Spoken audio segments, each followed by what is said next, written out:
ರಾಜ್ಯದ ಕಾಂಗ್ರೆಸ್ ಅಧಿಕಾರಕ್ಕೆ ಬಂದು ಶಕ್ತಿ ಯೋಜನೆ ಜಾರಿಯಾಗಿ 2 ವರ್ಷ ಆಯಿತು. ಇದೀಗ ನವಲಗುಂದದ ಕ್ಷೇತ್ರದ ಶಾಸಕರು ಬಸ್ ಕಂಡಕ್ಟರ್ ಆಗಿಬಿಟ್ಟಿದ್ದಾರೆ. NH ಕೋನರೆಡ್ಡಿ ನವಲಗುಂದದ ಶಾಸಕರು ತಾವೇ ಸ್ವತಃ ಸಾರಿಗೆ ಬಸ್ನಲ್ಲಿ ಕಂಡಕ್ಟರ್ ಆಗಿ ಟಿಕೆಟ್ ಕೊಟ್ಟಿದ್ದಾರೆ. ಶಾಸಕರು ನವಲಗುಂದದಲ್ಲಿ ಆಗಿರುವಂತಹ ಬೆಳವಣಿಗೆ.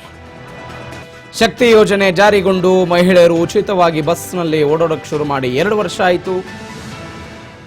ಇದೀಗ ಸಿದ್ದರಾಮಯ್ಯನವರು ಬೆಂಗಳೂರಲ್ಲಿ ಕಂಡಕ್ಟರ್ ಆಗಿದ್ರು, ನವಲಗುಂದದಲ್ಲಿ NH ಕೋನರೆಡ್ಡಿ ಕಂಡಕ್ಟರ್ ಆಗಿದ್ದಾರೆ. ಟಿಕೆಟ್ ವಿತರಿಸಿದ್ದಾರೆ. ಕಂಡಕ್ಟರ್ ಆಗೋದಾದ್ರೆ ಟಿಕೆಟ್ ವಿತರಿಸಿದ್ದಾರೆ.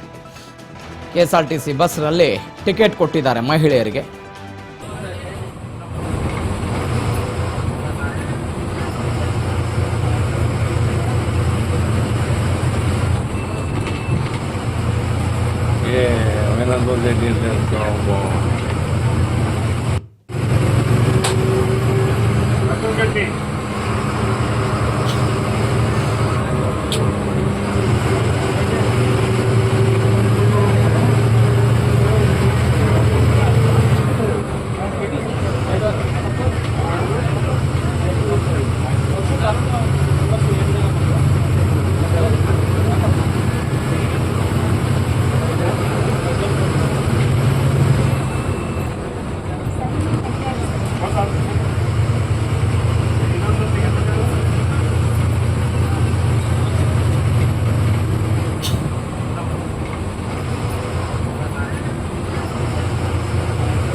ಆಮೇಲೆ ಸ್ಟಾರ್ಟ್ ಮಾಡೋದು.